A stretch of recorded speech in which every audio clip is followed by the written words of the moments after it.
Hello, good morning. Good Good morning, morning, sir. sir. Good morning, good morning. Good morning.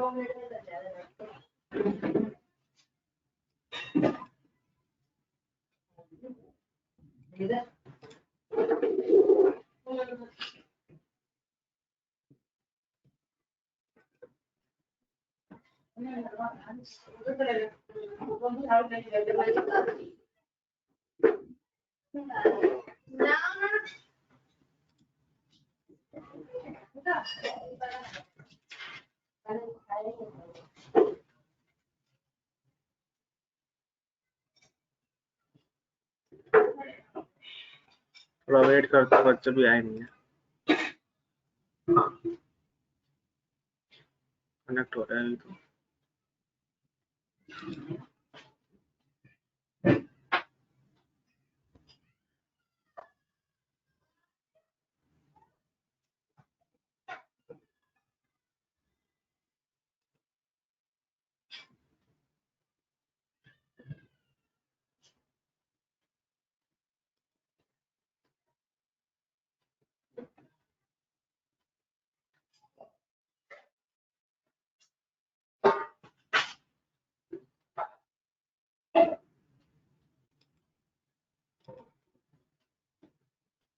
Good morning, sir.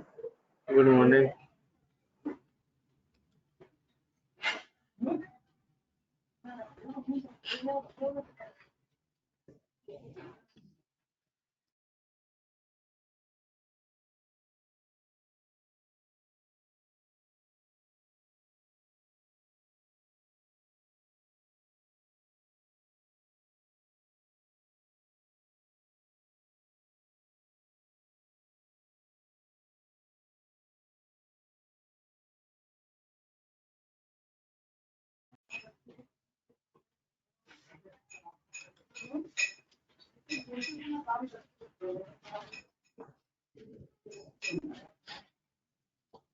सबको screen दिख रही है?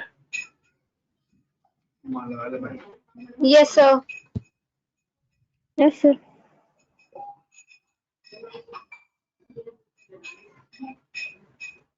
सबका ना connection जा रहा है, आ रहा है, जा रहा है, जा रहा है, ऐसे हो रहा है।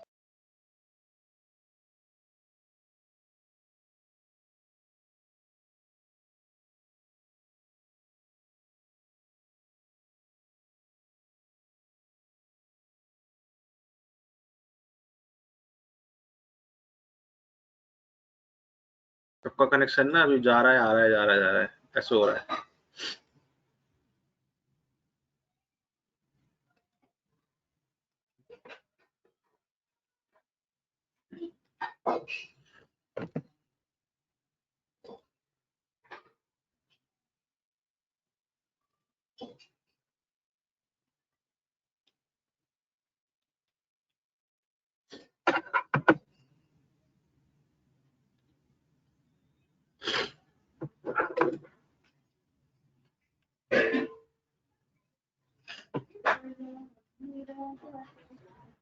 चंचल दीदी कहाँ गई? बड़े पापा। हाँ? बड़े पापा। हाँ? चंचल दीदी कहाँ गई? मैं नहीं गया।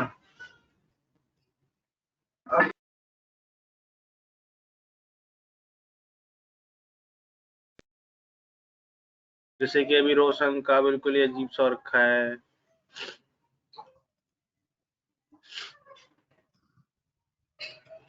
दिवेश आया अभी राकेश यादव।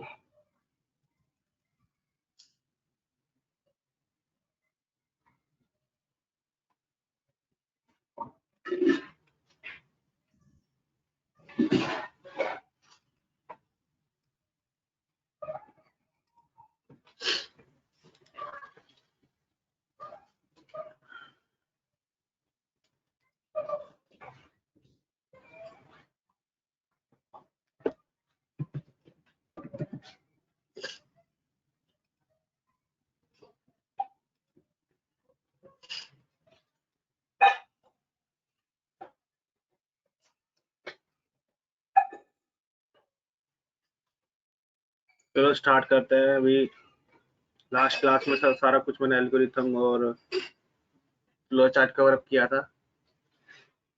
अच्छा, तुम्हें ये कोई वीडियो मिली है स्टूडेंट ऑफ द मंथ वगैरह की?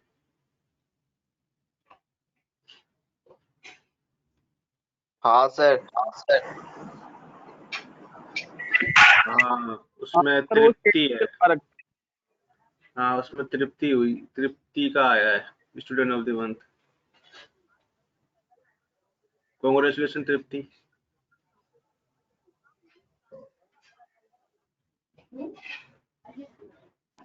सर वो है किस चीज का? तुमने देखा नहीं साक्षी? सर देखा तो, लेकिन ठीक से मतलब समझ नहीं आया वो हमारे यहाँ पे लगाते हैं ना स्टूडेंट ऑफ द मंथ अप्रैल में, मतलब कि वो हर चीज को ऑब्जर्व किया जाता है उसके हिसाब से, मार्क्स के हिसाब से, जो क्विज हुआ है उसके हिसाब से, कितने टाइमिंग में क्विज कंप्लीट किया है उसके हिसाब से, लेकिन बहुत सारी चीजें देख के फिर रिजल्ट फाइनल होता है। अच्छा सर। हाँ, तो अभी जो है वो रिजल्ट जो फाइनल हुआ है, टाइमिंग है, ज्यादातर जो देखा गया है क्विज के मार्क्स और कितने देर में उसको सॉल्व किया गया है।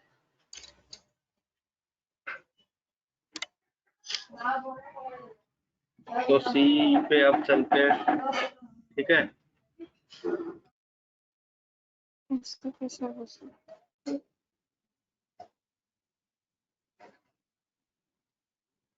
तो पहला जो क्वेश्चन राइज होता है कि व्हाट इज सी, सी है क्या? तो सी क्या है? Middle level procedure programming language है, ठीक है? सी क्या है? C is a middle level and procedure programming language. Middle level होता है, एक लो लेवल होता है, एक मिडिल लेवल होता है, एक हाई लेवल होता है। तो एक होता है मिडिल लेवल, जिसके अंदर हम लो लेवल हाई लेवल की कोडिंग दोनों कर सकते हैं, तो उसको मिडिल लेवल कह देते हैं, ठीक है? कहीं कहीं पे आपको दिखेगा हाई लेवल बोला जाता है, कहीं पे बिल्कुल लो लेवल बोला जाता है। वैसे ये है क्या? मिडिल लेवल लैंग्वेज है। इसके अंदर आप काफी सारी चीजें कर सकते हो, ठीक है? सी जो है बेसिकली कहते हैं कि एज अ फर्स्ट लैंग्वेज जी, जो एनवायरनमेंट को जिसने हायर किया। आवाज आ रही है रोशन? म्यूट करो। तृप्ति म्यूट करो। जो तुम खा रहे हो ना उसकी आवाज आ रही है कटोरे में रख के। तो प्रोसीजर लैंग्वेज, अब प्रोसीजर होता क्या है, ठीक है? इतना मैंने सेलेक्ट किया। तो प्रोसीजर लैंग्वेज बोला जाता है जो हमें रूल्स फॉलो करने पड़ते हैं। जो सी ने प्रोसीजर दी है उसको हमें फॉलो करना पड़ता है। वो क्या होता है? हमारा प्रोसीजर होता है। अब एल्गोरिथम में भी क्या था? प्रोसीजर था पहले, जैसे कि आपने देखा, पहले स्टार्ट होना ही होना है। फिर स्टार्ट होने के बाद हमें वेरिएबल डिक्लेयर करना ही करना है, करने के बाद हमें क्या करना है? इनपुट लेना है, फिर प्रोसेस देन आउटपुट। ठीक है, हमारा प्रोसीजर है। अगर आप पहले आउटपुट दे रहे हैं फिर इनपुट ले रहे हैं, या पहले ही रिजल्ट प्रिंट कर रहे हैं उसके बाद इनपुट ले रहे हैं, तो आउटपुट क्या होगा? अटपटा आएगा, एरर आएगी। तो क्या एक प्रोसीजर फॉलो करते हैं ना, तो ये हमारा क्या होता है? प्रोसीजर लैंग्वेज ही होती है। अब बोला गया है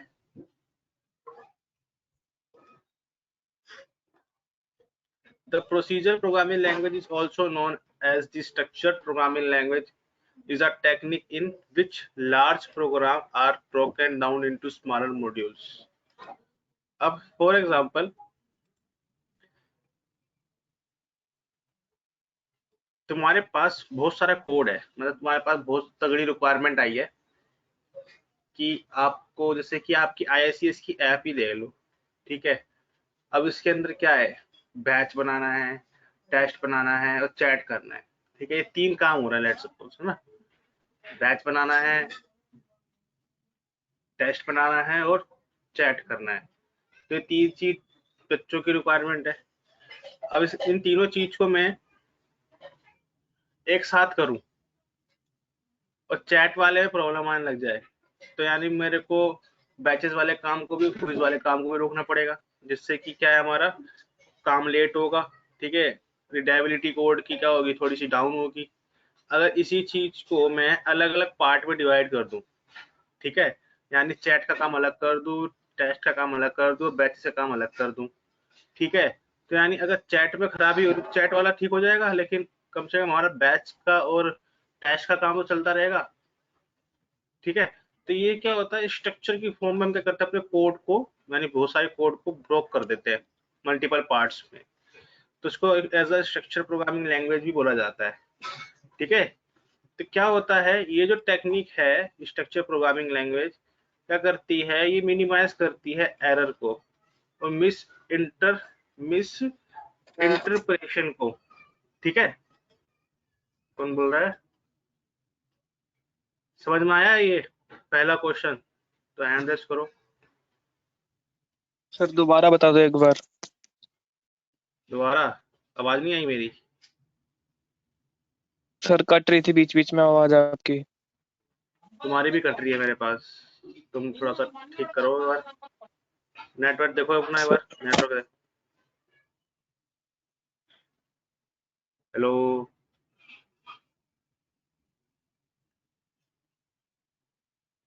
एक मिनट अभी पूछता हूँ सबसे, किस किस को मेरी आवाज सही आ रही है, जरा हैंड रेस करना।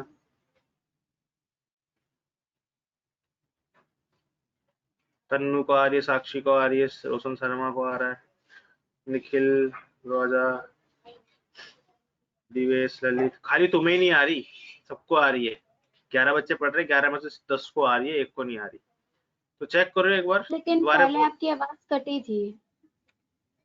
पहले यस सर, जब आप समझा रहे थे तब। रुको एक बार मैं ट्राई करता हूँ, दूसरा नेटवर्क चेंज कर लेता हूँ मैं।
हेलो, अब आ रही है आवाज सही? हेलो, अब सही आ रही है आवाज? Yes sir, yes sir. Sir बिल्कुल सही।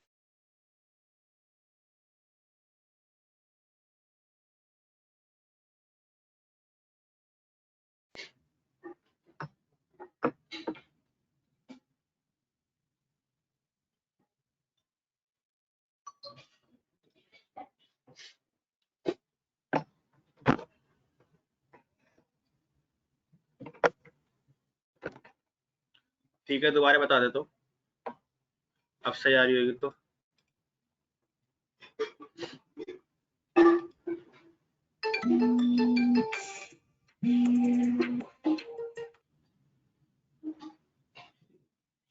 एक मिनट वेट करना, फोन आया एक इम्पोर्टेंट।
तो मैं दोबारा बोल देता हूँ,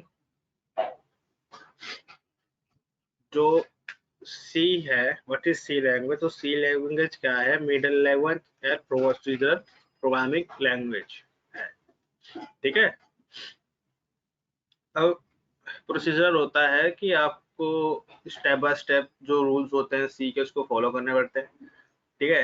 फिर बोला गया जो सी है स्ट्रक्चर प्रोग्रामिंग लैंग्वेज टेक्निक को हाई मतलब कि अप्रोच को फॉलो करता है।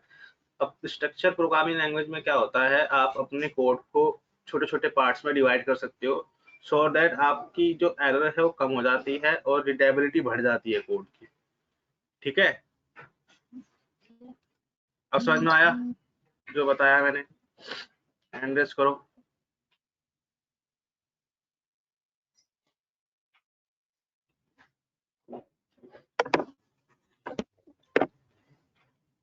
ठीक है, अब आया अगला क्वेश्चन कि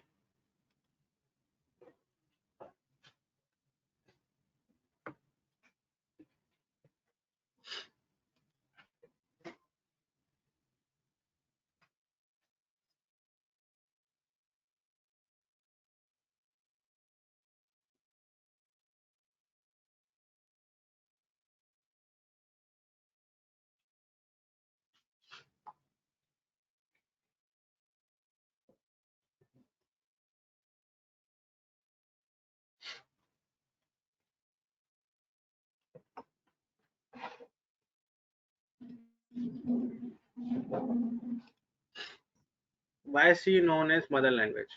To C known as mother language because most of the compiler JVMs are written in C language, ठीक है। मतलब कि जितने भी आपके लैंग्वेजेस है सी को छोड़ के, जितनी भी अदर लैंग्वेजेस है जो सी से एडवांस है, वो सारी की सारी जो है डिपेंडेंट है किसके ऊपर? सी के ऊपर, ठीक है। और जितने भी आप लैंग्वेजेस यूज करोगे आगे जाके, उस सबके कंपाइलर्स जो जेवीएम्स होते हैं, ये सारे के सारे डेवलप्ड है सी लैंग्वेज, ठीक है, ठीक है।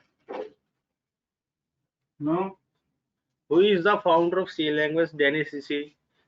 When C was developed in 1972 at Bett Laboratory AT&T, ठीक है। पहले 4 क्वेश्चन को नोट कर लेना, जिनका नोट हो रखा कोई बात नहीं, जिनका नोट नहीं हो रखा वो नोट करके देन हैंड रेस करें। Hello sir. हाँ राकेश, सर ये तो हुआ था, पहले करवाए थे आपने। मैंने बताया था ना कि ये बिल्कुल स्टार्टिंग से चल रहा है, लास्ट क्लास में, तभी तो हाँ मैंने, तभी तो, क्योंकि और यहाँ पे नए बच्चे भी हैं, ठीक है। ठीक है। अगर हो रखा है तो कोई दिक्कत नहीं है, आप उसको पढ़ लो, जिनका नहीं हो रखा उनको नोट करना पड़ेगा, ठीक है। ठीक है। ठीक है। ओके।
जाए तो हैंड रेस कर देना।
तन्नू तो हो गया, वीरा देगा, वीरा हो गया क्या?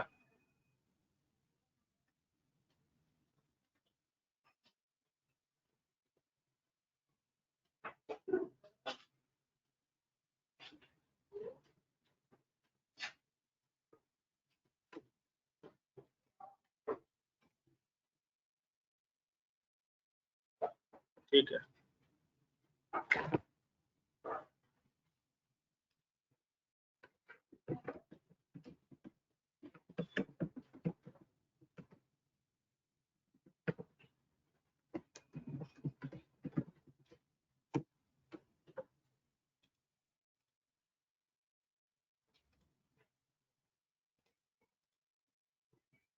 अगला आता है what are the feature of the C language. ठीक है, तो पहला फीचर जो है सिंपल है। ठीक है, क्योंकि सिंपल कहने का मतलब है कि स्ट्रक्चर अप्रोच है। आप अपने कोड को छोटे छोटे पार्ट्स में डिवाइड कर सकते हो, जिसके थ्रू आपको समझ में आसानी आएगी। ठीक है, फिर है पोर्टेबल। तो C is a highly portable means that once the program is written can be run on any machine with little or no modification। मतलब कि यहाँ पर जो बोला जा रहा है कि एक जगह पे लिख सकते हो आप और मशीन्स में किसी मशीन्स पे यूज कर सकते हो। मशीन बोला गया है यहाँ पर, ऑपरेटिंग सिस्टम नहीं बोला गया है। पहले बता दूं, जैसे जो बच्चों ने पढ़ रखा है, जो अभी हुआ था आगे प्रेजेंटेशन वगैरह, तो उसमें आपने कहा था कि इंडिपेंडेंट लैंग्वेज है, जबकि इंडिपेंडेंट लैंग्वेज नहीं है। ठीक है, डिपेंडेंट लैंग्वेज है। अब इंडिपेंडेंट और डिपेंडेंट लैंग्वेज में फर्क क्या होता है? इंडिपेंडेंट लैंग्वेज, इंडिपेंडेंट जो होती है वो उसमें क्या करते हैं, आप कोड को एक जगह पे लिखोगे, लेकिन वो आपका कोड डिफरेंट डिफरेंट प्लेटफॉर्म्स पे रन कर जाएगा। ठीक है, प्लेटफॉर्म यहाँ पर बात होती है आपके ऑपरेटिंग सिस्टम की बात होती है कि आप मल्टीपल ऑपरेटिंग सिस्टम पर रन कर सकते हो। यानी आपका जो विंडोज पे आपने जो बनाया है वो आपका मैक पे लिनक्स पे भी चल जाएगा। तो ये आपका इंडिपेंडेंट का पार्ट होता है। ठीक है, डिपेंडेंट का पार्ट होता है जब आपने माइक्रोसॉफ्ट के ही प्रोडक्ट पे बनाया है कोड, लेकिन वो माइक्रोसॉफ्ट के ही प्रोडक्ट पे चलेगा, लेकिन वो अलग अलग मशीन पे चल सकता है। तो वहां पर क्या होगा, डिपेंडेंट हो गया, यानी वो मैक पे या लिनक्स पे नहीं चलेगा। तो ये होता है आपका डिपेंडेंट। तो सी लैंग्वेज क्या है, डिपेंडेंट लैंग्वेज है। ठीक है, तो ये सिर्फ और सिर्फ एक बार जहाँ पे बनेगी वो अपने प्लेटफॉर्म पे ही चलेगी, यानी अगर विंडोज पे बनाया है तो विंडोज पे ही चलेगा। ठीक है, अब मिडिल लेवल है, बताए रखा है, लोअर लेवल हाई लेवल को मिक्स का होता है। ठीक है, स्ट्रक्चर प्रोग्रामिंग लैंग्वेज है, बता ही दिया। फास्ट स्पीड है। ठीक है, क्योंकि यहाँ पर फास्ट स्पीड इसलिए है कि यहाँ पर कुछ पूछना है क्या, तेरे हैंड रेज हुआ है?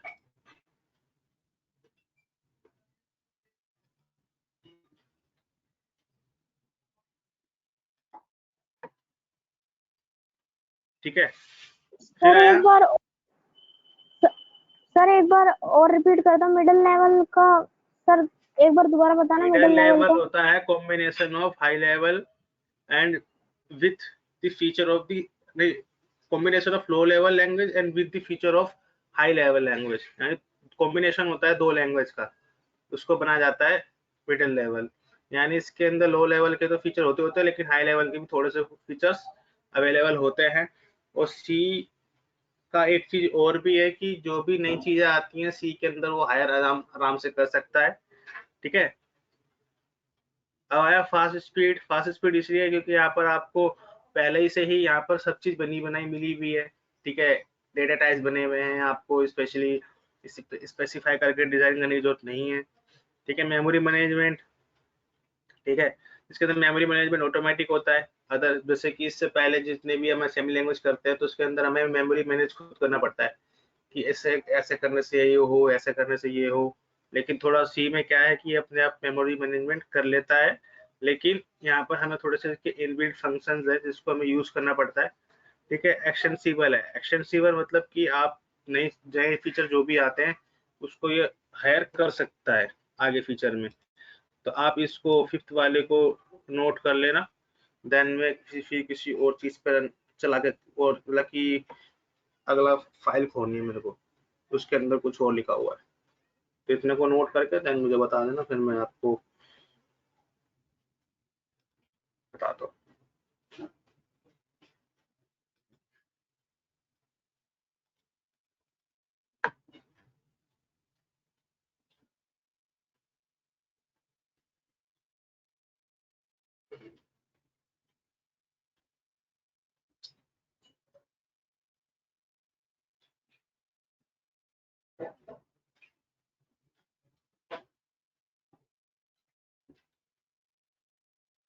कोई नहीं, छुट्टी।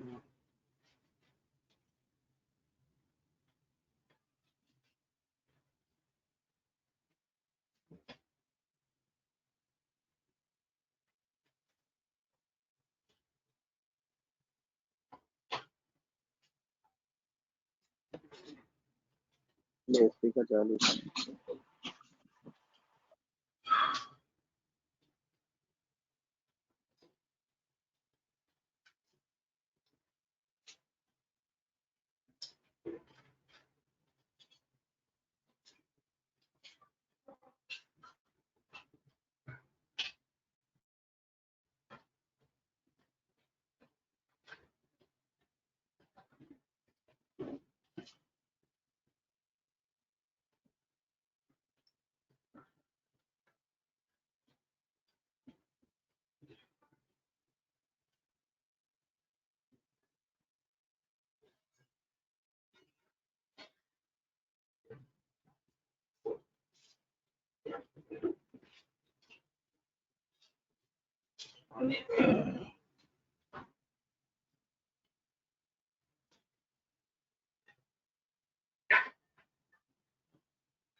तृप्ति प्रॉब्लम है आपकी साइड से, बाबा यहाँ से अनम्यूट कर रहा हूँ उसको।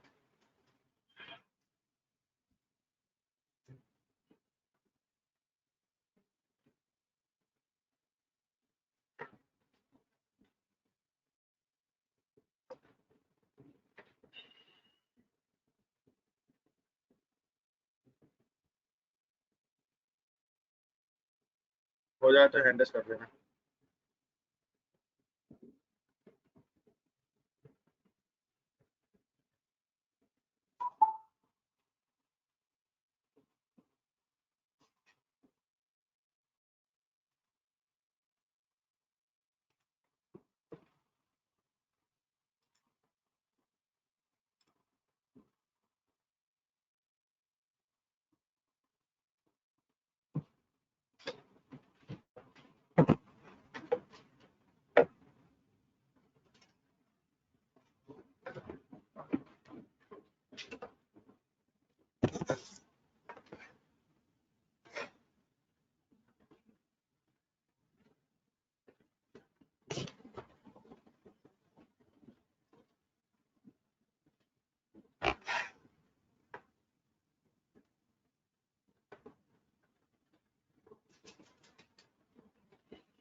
Okay sir.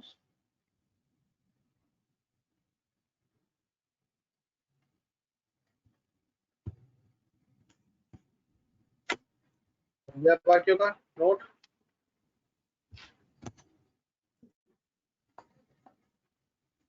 सर आवाज आ रही है? हाँ आ रही है, करेक्ट आ रही है। ओके।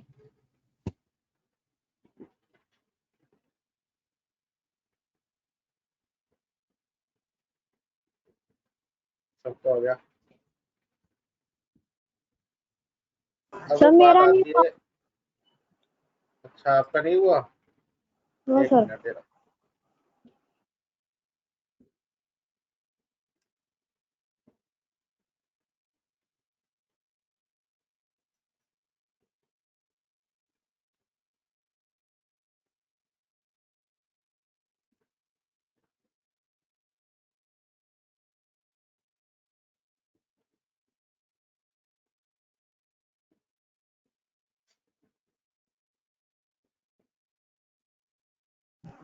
हो गया सर, डन। हूँ।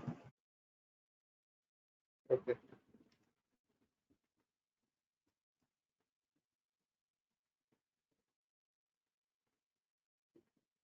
अगला आता है फ्लो ऑफ सी प्रोग्राम, यानी सी प्रोग्राम का फ्लो क्या होता है, वो कैसे उसका कोड रन करता है। तो मैंने तो पहले ही बताया था और अभी बता रहा हूँ दोबारा, कोई बात नहीं, कि एक कंपाइलर होता है और एक इंटरप्रेटर होता है। तो कंपाइलर में और इंटरप्रेटर में फर्क क्या होता है? कंपाइलर क्या होता है?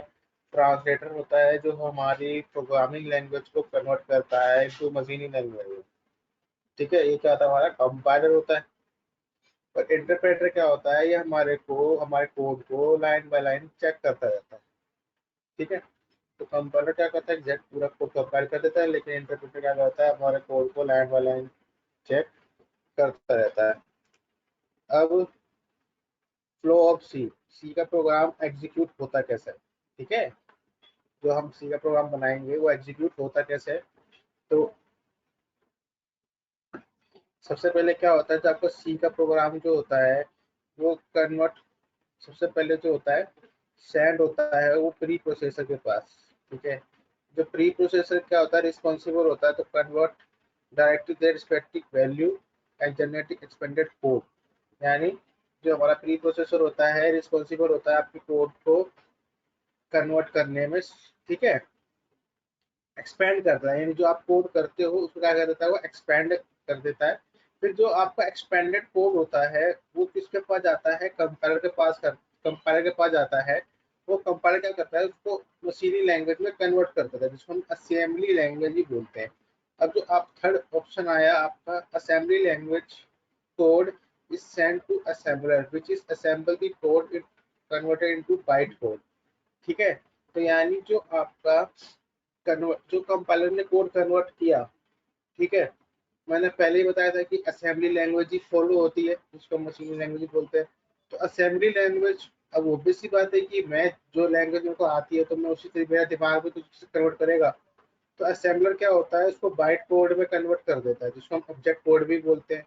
ऑब्जेक्ट कोड कन्वर्ट होने के बाद वो फाइल की एक्सटेंशन सी से हटके डॉट ओबीजे हो जाती है। अगर जिस फाइल की एक्सटेंशन डॉट सी है तो सी की फाइल कहलाती है ना? डॉट डीओसी है तो क्या होती है? टॉप फाइल कहलाती है। और डॉट सीपीपी है तो क्या है? डॉट सी प्लस प्लस की फाइल है वो। तो जो आपकी फाइल जो बनती है वो बनती है आपकी डॉट सी एक्सटेंशन के साथ, यानी वो क्या है? आपकी सी की फाइल है। जैसे ही वो थर्ड स्टेप पे आती है तो आपकी फाइल के आगे एक फाइल और बनती है जिसकी एक्सटेंशन हो जाती है डॉट ओबीजे। ठीक है, सी से क्या बन जाती है आपकी फाइल? डॉट ओबीजे, यानी क्या है? हमारा ऑब्जेक्ट कोड हो जाता है। ठीक है, फिर जो आपका ऑब्जेक्ट कोड है ये सेंड होता है लिंकर के पास। ठीक है, जो आपकी क्या होती है? लाइब्रेरी होती है, सच हेडर फाइल्स। ठीक है, हेडर फाइल्स क्या होती है? प्री डिफाइंड फाइल्स होती है जो कि सी की स्टैंडर्ड फाइल है, जिसका यूज करके आप मल्टीपल टास्क कर सकते हो, लाइक कैल सम निकालना, ठीक है, प्रिंट करना, इनपुट लेना, ये सारे क्या है? प्री डिफाइंड फंक्शंस हैं जो कि अवेलेबल होते हैं आपकी हेडर फाइल्स के अंदर। तो इसलिए हम क्या करते हैं? हेडर फाइल्स से क्या करता है? लिंक कर देता है। फिर जब आपकी फाइल लिंक हो जाती है हेडर फाइल से, तब आपका कोड कन्वर्ट हो जाता है एग्जीक्यूटेबल फाइल के अंदर। आपने देखा होगा अभी तक जो सॉफ्टवेयर आप इंस्टॉल करते हो या कुछ भी चलाते हो, तो जो भी सॉफ्टवेयर होता है आपका, उसकी जो पीछे एक्सटेंशन होती है वो होती है डॉट ई। ठीक है, नहीं पता हो तो देख लेना, जो भी सॉफ्टवेयर आप इंस्टॉल करते हो उसकी एक्सटेंशन होती है डॉट ई। ठीक है, यानी आपका जो सी का कोड है वो पहले डॉट ओबीजे में कन्वर्ट हुआ, उसके बाद क्या हुआ? डॉट ई में कन्वर्ट हो जाता है। ई में कन्वर्ट होने के बाद फिर क्या होता है? वो लोडर के पास जाता है, वो लोड कर देता है उसको मेमोरी के अंदर। उसके बाद क्या होता है? आपका प्रोग्राम एग्जीक्यूट हो जाता है। फिर एग्जीक्यूट होने के बाद आपका प्रोग्राम कंसोल पर प्रिंट हो जाता है, यानी आउटपुट आ जाता है। समझ में आया? हैंड रेस करो। तीन ही चीज है, डॉट सी से लेके डॉट ओबीजे में कन्वर्ट होगा, डॉट ओबीजे के बाद फिर आपका डॉट ईएक्सी में कन्वर्ट हो जाएगा, देन एग्जीक्यूट हो जाएगा। ठीक है। आज ना मेरे को लग रहा है नेटवर्क इशू है या तो ये वेबिनार पे इशू है, थोड़ा सा ना लेट आ रहा है तुम्हारा हैंड रेस। ठीक है, तो ये फ्लो ऑफ सी प्रोग्राम को नोट करो, इसके 5 पॉइंट्स, और देन मुझे को बता देना, हो जाएगा।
Hello sir. हाँ वीरा बोलो। सर ये फर्स्ट वाली लाइन समझा दो एक बार और।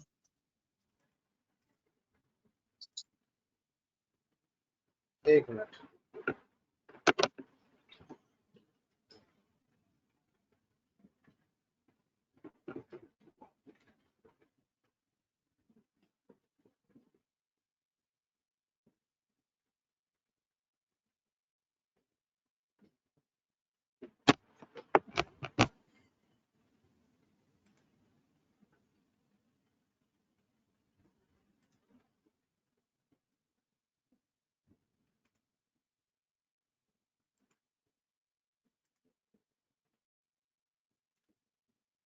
आपका देखो जो सोर्स कोड होता है, जो आपका कोड बनता है ना, जो कोड आप लिखते हो उसको बोलते हैं सोर्स कोड।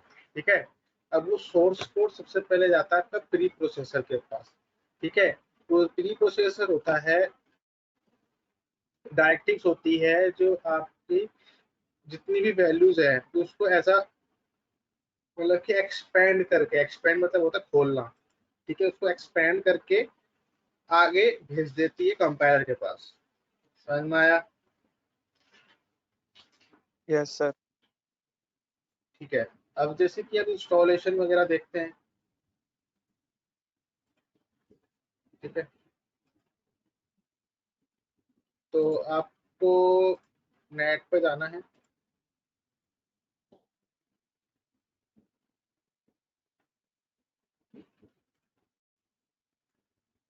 ठीक है। नेट पे जाने के बाद यहाँ पे लिखना है आपको टर्बो C++, ठीक है। फर्स्ट वाले में से किसी को भी ओपन कर लेना, ठीक है। और डाउनलोड, अच्छा एड ब्लॉकर लगा रखा है ना मैंने, इसलिए ऐसा होगा। कोई भी आए पहले से इस पे क्लिक कर लिया आपने, यहाँ पे क्लिक करने के बाद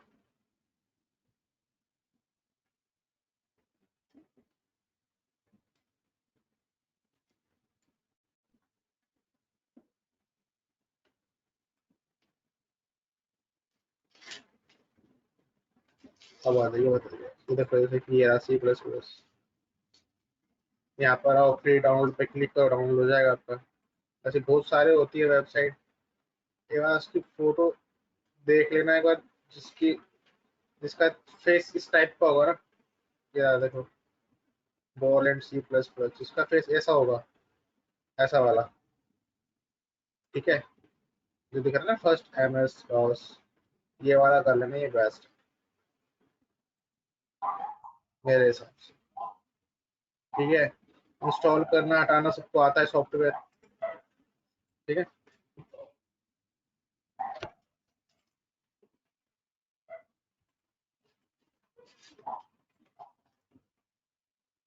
तो जैसे कि मेरा ये टर्बो C++ है, ये रहा, इसको मैं ऑन करता हूँ,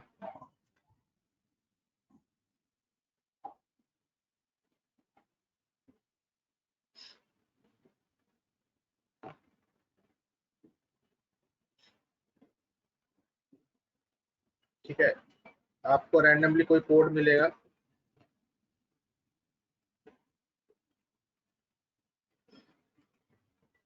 स्क्रीन दिख रही है सबको? Yes sir. Yes sir. तो आपको ऐसे कोई रैंडम कोड मिलेगा, आपको फाइल पे जाना है, फाइल पे जाने के बाद आपको न्यू पे क्लिक करना है। न्यू पे क्लिक करने के बाद आपको क्या मिलेगी, एक .C++ की एक्सटेंशन मिलेगी, ठीक है। यानी अभी क्या है, बाय डिफॉल्ट इसने क्या किया, आपको C++ की फाइल बना के दी है, लेकिन आपको C++ का थोड़ी ना करना है, तो उसी का करना है। तो या तो आप F2 प्रेस कर दो, या तो फाइल में जाके सेव पे जाओ, और यहाँ पर आपको CPP हटाना है, और मतलब कि यहाँ तक हटा देना, बिन फॉरवर्ड बैकवर्ड स्लैश तक। और फिर यहाँ पर आप कोई भी नाम दे दो, जैसे कि मैंने दे दिया ऑनलाइन वन, मैं वन दे देता हूँ, ऑन दे देता हूँ, on.c। मेरी क्या हो गया, एक सी की फाइल बन गई, ठीक है। एक मेरी क्या है, ये सी की फाइल बन चुकी है। अब सर अगर हम पूरा हटा देते थे तो? पूरा हटा देता है, फिर वो बाय डिफॉल्ट वहीं सेव करता है, लेकिन आप थोड़ा स्टैंडर्ड रखें, फिर आपको ढूंढने में प्रॉब्लम हो जाएगी, ठीक है। हम्म। वहां तक रखो, क्योंकि एक डायरेक्टरी है, एक सीवी अपने एक स्पेसिफिक लोकेशन पे ही सॉफ्टवेयर को क्या करता है, इंस्टॉल करवाता है, ठीक है। अब जैसे कि सबसे पहले कहा था प्रोसीजर लैंग्वेज है, तो सी को स्टार्ट करने से हमें जैसे कि एक मैसेज प्रिंट करना है, हेलो। तो सबसे पहले हमें हेडर फाइल्स को इंपोर्ट करना पड़ता है, जिसके लिए हम हैश लिखते हैं। हैश क्या प्री प्रोसेसर होता है, जो आपके लिंक करता है, लोड करता है, किससे, इंक्लूड stdio.h, ठीक है। stdio.h क्या है, हमारी हेडर फाइल है, डॉट एच उसकी एक्सटेंशन है, ठीक है।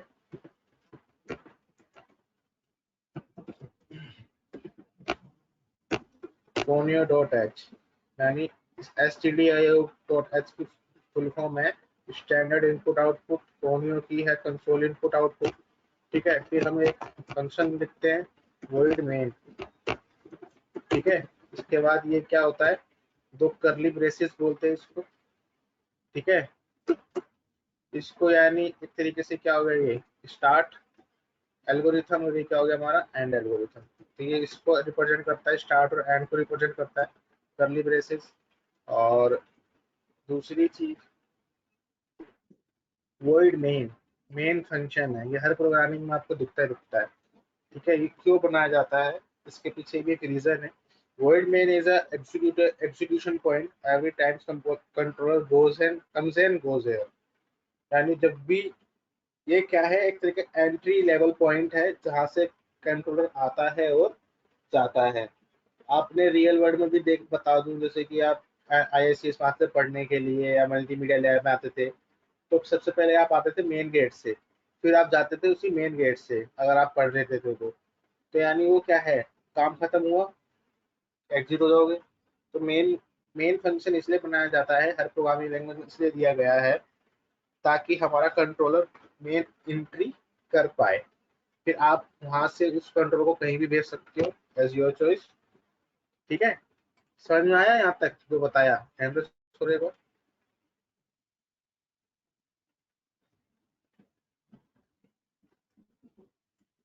ठीक है। अब इसके बाद हम हमारा एक फंक्शन का यूज करते हैं प्रिंट एफ, ठीक है। प्रिंट एफ फंक्शन का यूज होता है प्रिंट करना on the console screen. Console screen होती है हमारी आउटपुट वाली स्क्रीन, ठीक है। तो मैंने यहाँ पे लिखा हेलो IICS, ठीक है।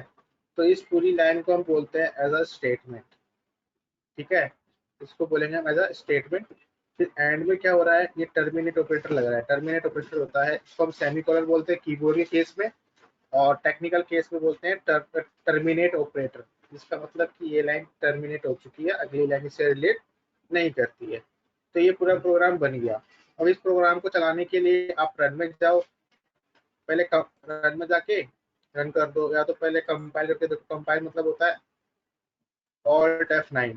तो यहाँ पर दिखाया 2 एरर, ठीक है। तो यहाँ पर शायद इंक्लूड की स्पेलिंग गलत हो गई है,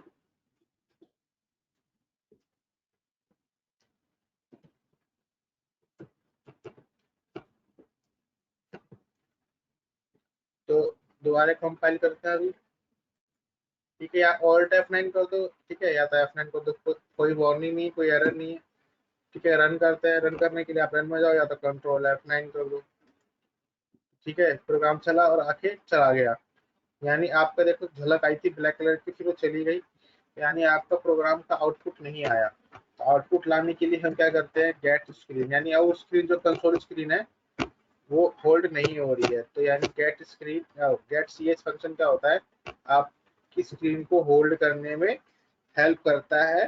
तब तक हेल्प करेगा जब तक कोई आप एक इनपुट एक की प्रेस ना कर दें, तब तक आपकी स्क्रीन होल्ड रहेगी। तो मैंने दोबारा कंट्रोल F9 किया, तो देखो 2 बार इसने क्या करा, हेलो IICS प्रिंट करके दे दिया और हेलो IICS प्रिंट करके दे दिया, यानी इसने हमारा जो एक बार कोड चलाया था पिछली बार वो भी आउटपुट इसने प्रिंट करके दे दिया। तो यहाँ पर क्या है, एक तरीके का एक प्रॉब्लम है। इसमें क्या होता है कि आपका लास्ट वैल्यू स्टोर हो जाती है आपके कंसोल पे, तो उसको क्लियर करने के लिए आपको लगाना होता है क्लियर स्क्रीन, ठीक है। CLR SCR फंक्शन का यूज करते हैं। अब देखो ये printf फंक्शन जो है, ये आपका printf फंक्शन अवेलेबल है stdio.h हेडर फाइल के अंदर, ठीक है।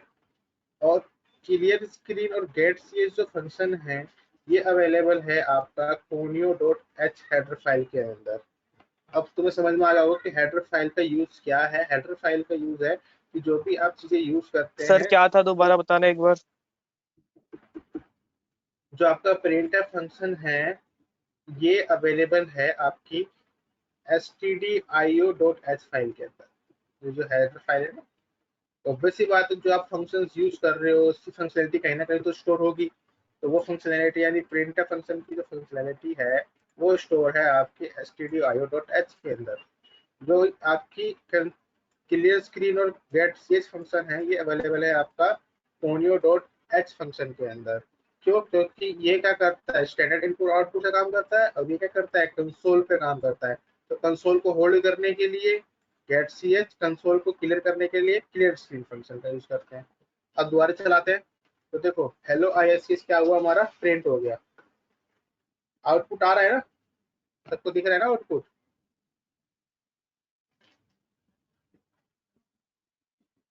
कोई बता दो एक ही अनम्यूट Yes, sir. करके। Yes, sir. ठीक है, Yes. ओके। तो देखो अब मैंने कंट्रोल F नहीं, यानी गेट सीएस ने क्या कर रखा है, इसको होल्ड कर रखा है, तब तक होल्ड कर रखा है जब तक मैं कोई भी एक की प्रेस ना कर दूं। जैसे मैंने कोई की प्रेस किया तो क्या होगा, ये एग्जिट हो जाएगा कंसोल से। अब इसने क्या करा, यहाँ पर आया, तृप्ति म्यूट कर दो, शोर आ रहा है। Sorry, sir. ठीक है, अब देखो मैंने क्या बताया था कि ये प्रोग्राम ने वर्क किया कैसे। तो सबसे पहले प्री प्रोसेसर लोड हुआ, फिर आपकी हेडर फाइल्स लोड हुई, लोड होने के बाद मेन फंक्शन में आया, उसने क्या करा, पहले क्लियर किया, क्लियर करने के बाद उसने क्या करा, प्रिंट किया, प्रिंट करने वाले क्या किया, स्क्रीन को होल्ड किया। ठीक है, अगर लेट सपोज मैंने क्या करा, यहाँ से इसको मैंने डिलीट कर दिया और मैंने यहाँ पर इसको यहाँ पर लिख दिया। अब बताओ मेरा आउटपुट क्या आएगा? सर कुछ नहीं क्या आएगा। तन्नू? सर वीरा प्रिंट बोला, आउट, वीरा हो? Print sorry sir. हाँ बोलो। सर प्रिंट एफ पे वो वीरा हेलो बोलो। हेलो ऐसी आएगा सर। हेलो ऐसे आएगा? चलो चला के यस सर। देखते हैं, जादू देखते हैं। तो कुछ भी नहीं आया। सर आपने प्रिंट एफ के अंदर हेलो ICS तो लिख रखा है। देखो क्यों नहीं आया, मैंने क्या बताया था, सी क्या होती है, प्रोसीजर लैंग्वेज होती है, जो पहले आएगा वही पहले एग्जीक्यूट होगा, है ना। तो पहले ये सब चीजें तो पूरी होनी है, ये तो हुआ। वॉइड मेन के अंदर आया, उसने क्या करा, पहले प्रिंट किया, हेलो ISS प्रिंट हुआ होगा, तो उसके बाद क्या हुआ, क्लियर क्लियर हो स्क्रीन गया। हो गया। Okay okay sir. Output output दिखेगा? नहीं दिखेगा ना। No sir. Yes sir. समझ में आ गया? Okay sir. तो ये हमारा ट्रिक, यानी जो पहले आएगा वो पहले एग्जीक्यूट होगा। तो इसलिए हमने अपने दिमाग से चीजों को फिट भी करना होता है। अब जैसे कि मैंने यहाँ पे लिख दिया, फिर से देखते थोड़ा सा।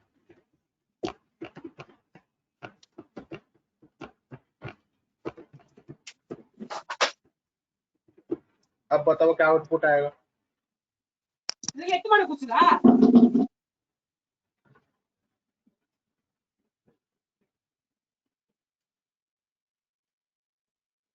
अब बताओ क्या आउटपुट आएगा? सर अभी भी कौन कुछ नहीं आएगा, बताएगा? आपने क्लियर स्क्रीन तो पहले कर दिया। दोबारा ढंग से देखो, गौर से देखो। साक्षी क्या आएगा आउटपुट? तन्नू तन्नू बताओ, तन्नू तन्नू तन्नू बताने का, तन्नू आउटपुट बताओ। सर पीतमपुरा आएगा। वेरी गुड, प्रीतम पूरा ही आएगा। देखो क्या हो रहा है, पहले क्लियर अंदर आएगा, पहले क्लियर स्क्रीन होगा, फिर हेलो ISCS प्रिंट होगा, फिर उसके बाद क्या होगा, हेलो ISCS क्या होगा, क्लियर हो जाएगा। फिर उसके बाद क्या हो रहा है, प्रीतम पूरा प्रिंट हो रहा है, तो क्या होगा, प्रीतम पूरा प्रिंट हो जाएगा। तो देखो प्रीतम पूरा प्रिंट हो गया। ठीक है, जो क्लियर स्क्रीन होता है ना, अपने ऊपर का डिलीट करता है, ना कि पूरा डिलीट कर देता है, ध्यान रखना। तो यानी ये अपने ऊपर का डिलीट कर दिया इसने, ऊपर का। ठीक है, तो सबको समझ में आया तो हैंड रेस करो।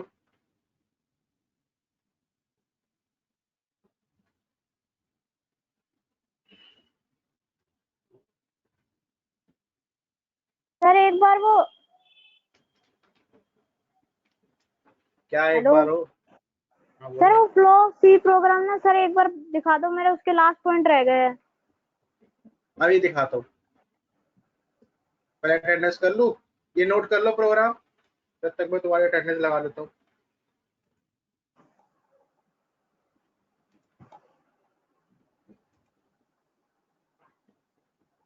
सबको कौन सी स्क्रीन दिख रही है अभी?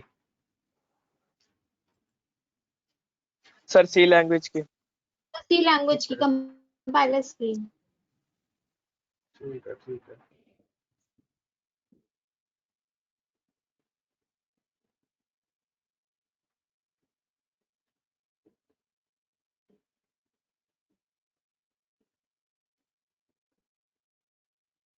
Arun absent, Daksha absent,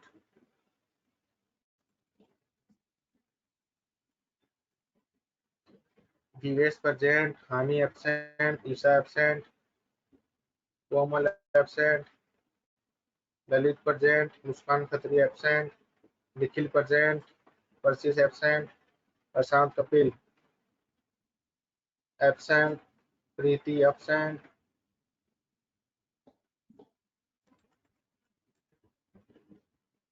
Rahul absent, Raja present, Rakesh Yadav present,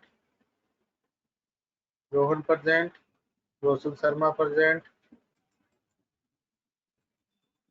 Sakshi present, Saurabh Raj present, Shankar Saurabh Raj absent, Shankar absent, Shivani absent. ठीक है, और तन्नू प्रेजेंट, तृप्ति प्रेजेंट, वीरा प्रेजेंट।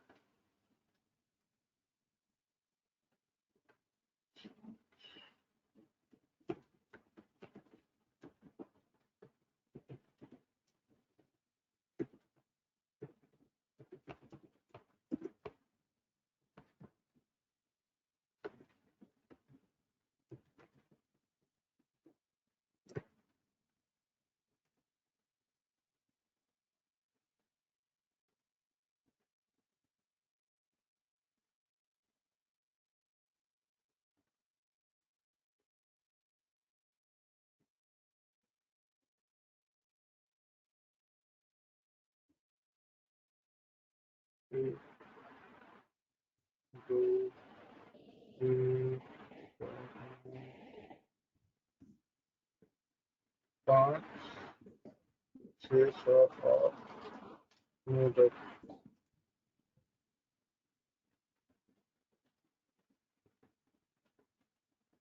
कोई रह गया है क्या तुम्हारे में से जिसकी अटेंडेंस नहीं लगी हो? जीवीएस लग गया, ललित लग गई।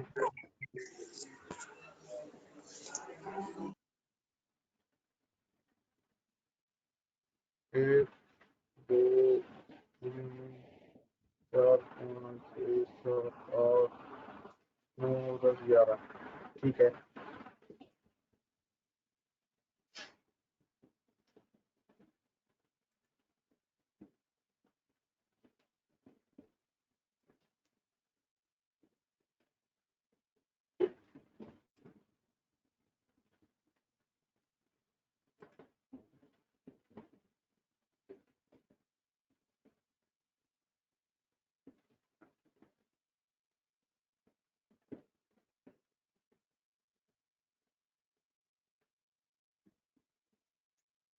ठीक है, अब चलते हैं। मेरी दूसरी क्लास स्टार्ट होने वाली है। ठीक है, बहुत ज्यादा टाइम हो गया, मुझे ध्यान नहीं था। 10 हो गए, 10 हो गए। ठीक है, इतना करना है इंस्टॉल करने के बाद। ठीक है, साक्षी अभी ग्रुप पे फोटो आएगी ना, वहां से नोट कर लेना आप। Okay sir. ठीक है, मेरा टाइम हो गया, मेरे को जाना पड़ेगा। ठीक है, ओके, सबके अटेंडेंस लग चुकी है। मिलते हैं नेक्स्ट क्लास में। Bye bye. Okay sir, bye bye, thank you. Okay, bye bye.